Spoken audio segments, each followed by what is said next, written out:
If you care about stopping pipelines or the future of our planet/species, you should really learn about these two women. I'm Jessica Reznicek.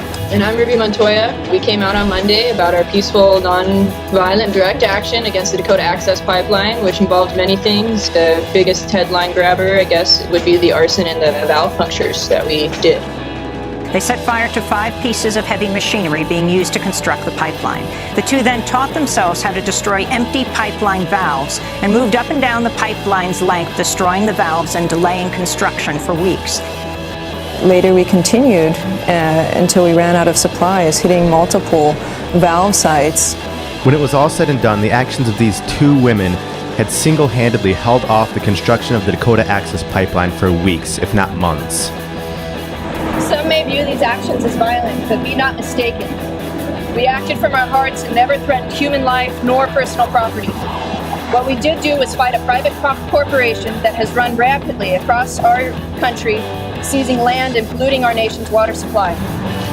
But the people building the pipeline didn't want the word to get out about that, so they put forward false explanations for why the pipeline kept getting delayed. Jessica and Ruby were rightly pissed about this, so they decided to come forward about their actions in front of the Iowa Utilities Board. They wanted to set the record straight about how the things they did really were effective at delaying the pipeline, and to encourage others to act boldly and effectively as well. And as if that wasn't already the raddest shit you've seen all day, they then proceed to whip out crowbars and start ripping the fucking sign apart. How badass is that?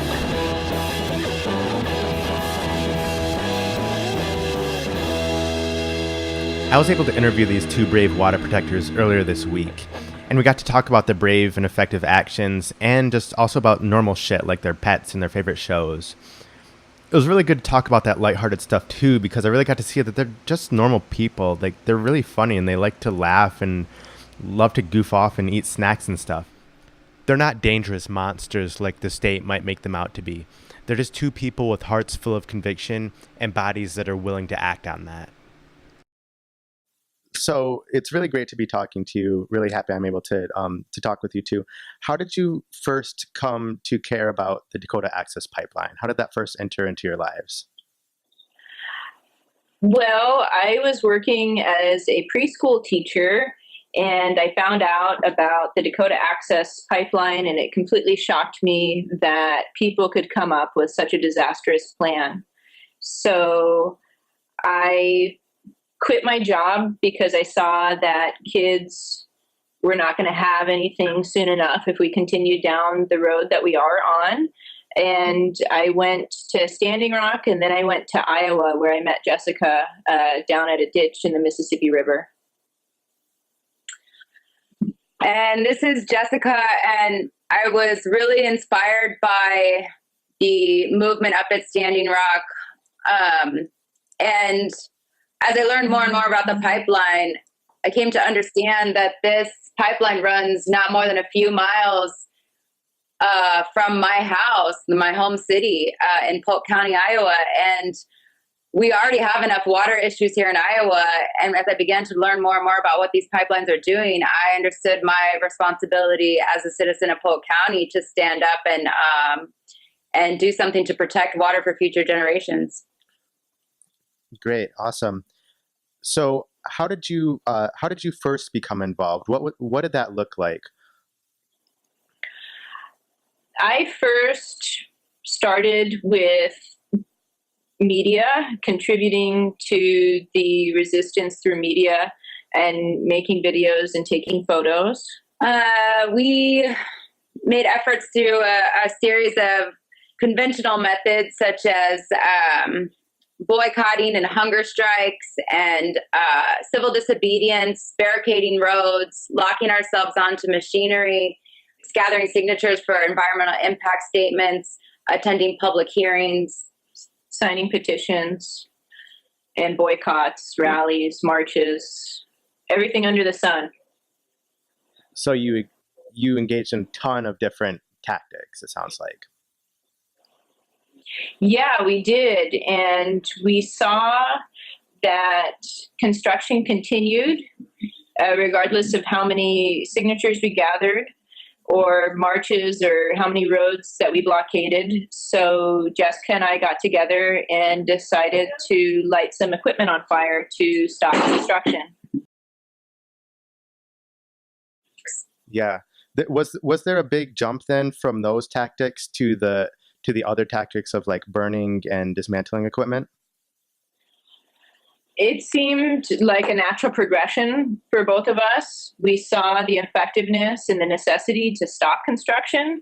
And we saw that through the tactics that we were using, we were only able to do that for a small amount of time.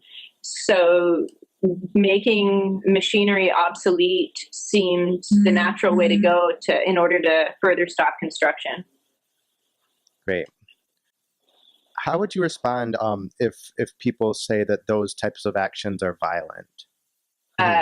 What the pipeline company was doing was violent. They were literally robbing people of their land so that there's this metal tube underneath the ground, which is likely to leak. And it already has.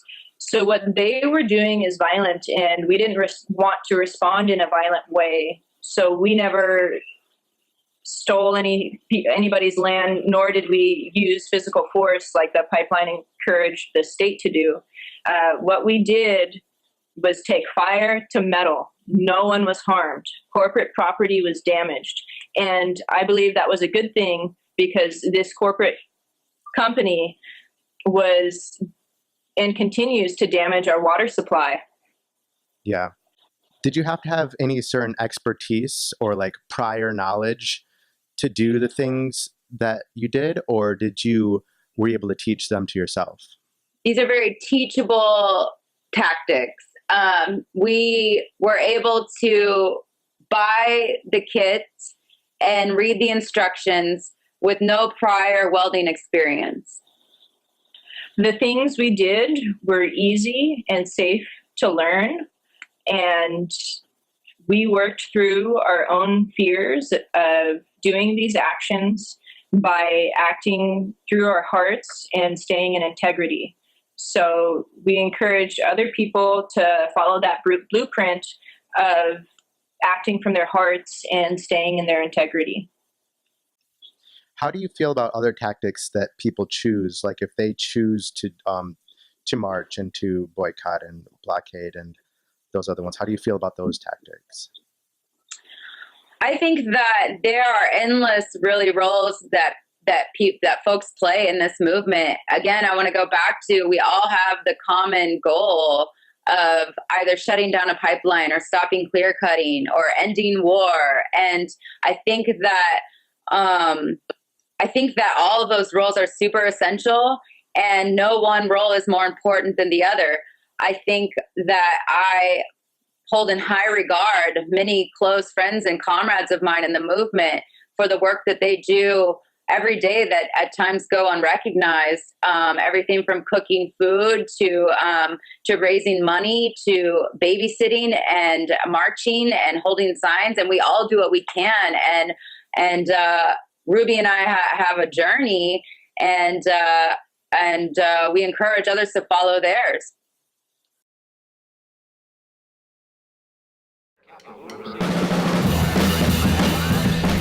Now you got all this inspiration. What can you do with it? Well, you can start by going to MississippiStand.com. That's where you can see the latest news about Jess and Ruby's situation and stay up to date with everything that's going on. Also, there's a link there where you can donate funds. You should do that. It helps. And you can follow them on social media. You can get one of these posters, or you can go hang up some posters, or you can make your own posters, or you can make zines or write songs, or you could host a benefit show for Jess and Ruby. Or you can load up all your posters and zines and stuff and go set up a table at a local show, and then donate all the proceeds at MississippiStand.com. Most importantly, don't forget to stick it to the pipeline companies and other fuckers who make these kind of actions necessary in the first place. Show your solidarity with actions. That's what a ton of rad folks over in Vancouver just did. They blockaded some Bakken trains to protest construction of a new oil terminal. Fuck yeah! The important thing is this: it doesn't matter exactly what you do, just find some way to take that inspiration and translate it into actions.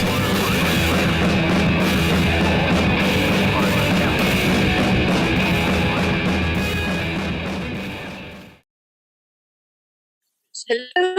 Hi. Are you still there? Hey. I kind of want to ask you just about like random like stuff about your normal life. Your normal life. We're normal. Yeah, Normal. that's what he's like. What do you What is each of your favorite desserts?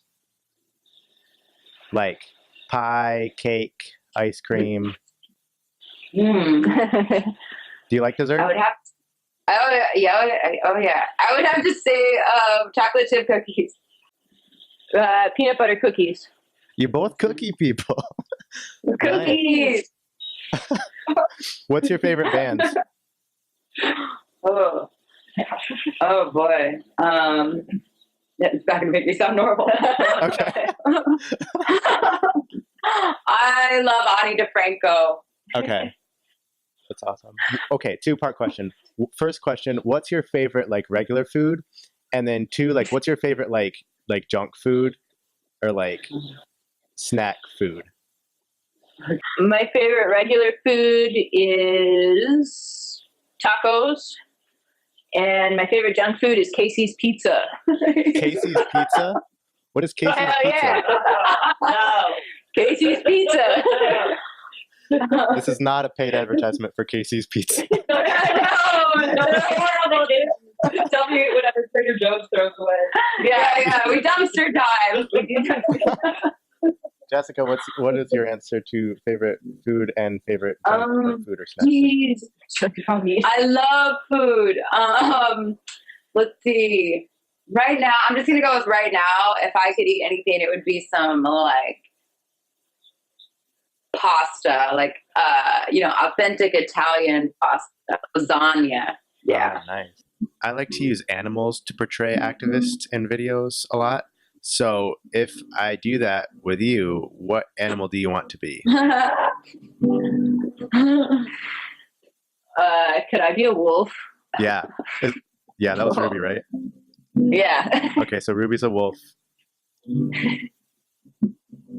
I don't know. It's a really good. That's a really personal question. I know it's a big question. I know. Can I be a bird? Does that work? Yeah, you're definitely a bird. Yeah. Okay. Okay, so Ruby's a wolf. Jessica's a bird. Okay. Cool. Do you have pets? Yeah, we have 2 cats. They're brothers. What are their names? Philip and Daniel. After the bear. Okay, We're I'll not have to normal. look up pictures of them to put them in the interview. So what do they look like? They are 2 white cats named Philip and Daniel after Berrigan brothers who threw napalm on draft papers during Vietnam as a protest. Oh, okay. Perfect. Yeah. I'll let though. Oh yeah. What kind of bird do you think you're gonna make me? What kind of bird do you want to be? Like a crane or like like a hawk would be cool. Oh yeah, I love hawks. Yeah. Okay. And Ruby just wolf, just gray wolf. If I could be a white wolf, that would be cool. But if it's or a yellow wolf, they don't really exist. But we'll I make dig it them. happen. All right. We'll make it happen for sure. Yellow wolf and a hawk. Yeah, you are so awesome. Yeah. Nice. Great. I like this part of the interview too. This is fun. Yeah. Okay. Any other normal things that you do? I mean, I don't know how normal this is, but we work at a soup kitchen 5 days a week, serving food to the underprivileged people in our neighborhood. Really? I don't know. Yeah. That's really cool. So you work there 5 days a week? Well, we're open 5 days a week, and tomorrow I'm cooking. We do various things over there, cooking, cleaning. Yeah, but it's all volunteer work. Oh, gotcha. Yeah, we live in an intentional community where we keep a food kitchen going 5 days a week when we're not resisting. Yeah. Wow, that's really cool. I didn't know that. Do you watch TV ever? Yeah, to fall asleep. Yeah, I watch The Office. Really? Episode reruns of The Office. Yeah, that's a good one. That's a classic. Ruby, what do you watch? Watch Game of Thrones. I don't even know. Sorry. Did you say sorry? Yeah. Apologies. That's fine. I'm not judging you. Cool. What if I was? What if I was just like, Ruby, you sell out? Like, what are you watching Game of Thrones for? I like the dragons. I like the dragons and the what do you got? Those creepy zombies up north that are going to take over the world if everyone doesn't unite. It's kind of like the climate change. If we don't get our shit together, we're going to fall apart. Never stops working. Oh, deep, yeah. Yeah.